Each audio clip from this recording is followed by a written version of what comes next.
Many people think that when an emergency happens, dropping an anchor can stop the ship. If an anchor could really work like a brake, then the RMS Titanic sinking would not have happened. In fact, the real purpose of an anchor is to provide resistance against ocean currents and to grip the seabed when the ship is parked. But you should know, dropping an anchor is definitely not like in movies, where you just throw it into the water casually. Think about it. The entire anchor chain can weigh 30 to 40 tons. If you drop it directly, a strong wave or sudden shaking can instantly snap the chain. So, anchoring is actually a very precise engineering operation. Before the ship fully stops, the crew first uses an echo sounder. This device measures the depth of the seabed, using sound waves to calculate the water depth accurately. Only after confirming that the depth is enough and the anchor chain length is sufficient will they drop the anchor. Once the anchor sinks to the seabed, the ship slowly moves backward. This allows the chain to form a natural curved shape on the seabed. Only in this way can the anchor grip firmly. To make the whole anchoring system truly effective, the key also lies in the anchor design. For example, modern cargo ships usually use stockless anchors. Their structure works like this. When the chain creates horizontal pulling force, friction forms between the anchor and the seabed. This forces the anchor flukes on both sides to rotate downward. The opening angle is fixed between 30 to 35 degrees. This angle gives the best gripping effect. Some people may ask, small sailboats we see usually have very light anchor chains. They cannot rely on weight to form that curved shape on the seabed, so what should they do? Here is a classic anchoring optimization method used in the sailing community. After a sailboat drops anchor, the chain connects the boat and the seabed anchor. At the beginning, the chain stays in a slanted straight line in the water. Once there is current or side wind, the boat will swing widely around the anchor point. It becomes very unstable. To change this force condition, the crew uses an auxiliary rope.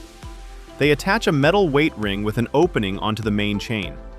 After releasing the rope, the ring slides down along the chain to the seabed, near the anchor. This adds weight to the bottom part of the chain. It pushes the center of gravity of the system downward. This forces a section of the chain to lie flat on the seabed. In this way, the pulling angle is optimized. It increases bottom weight and limits the boat's movement. The swinging radius becomes much smaller. So in the end, this method uses a small weight ring to recreate the same core logic used by large cargo ships.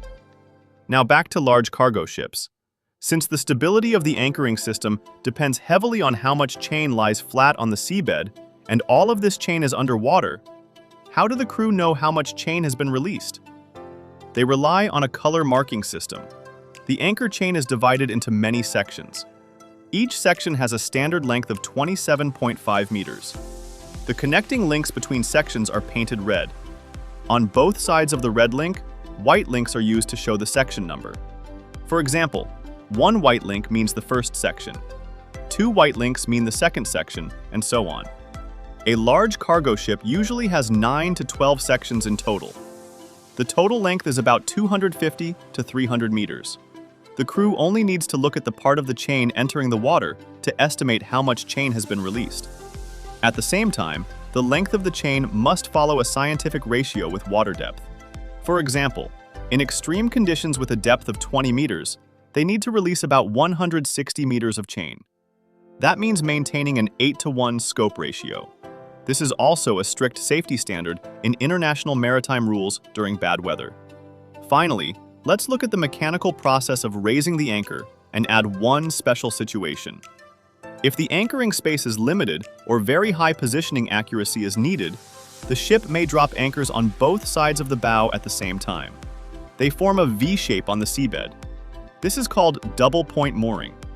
No matter how many anchors are used, the core equipment for retrieving them is the windlass. The windlass is driven by motors and hydraulic systems. If it directly takes the huge force from waves, it would be damaged instantly. So during anchoring, the load of the chain is actually held by a chain stopper, which locks it mechanically. When preparing to sail and raise the anchor, the first step for the crew is to engage the clutch. connecting the motor to the windlass.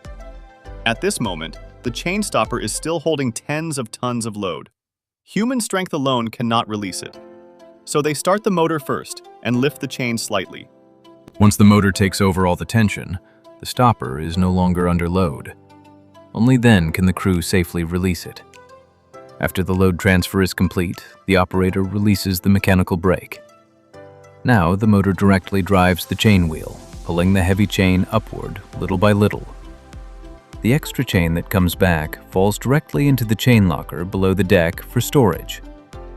At this point, the entire mechanical process of dropping and raising the anchor is complete.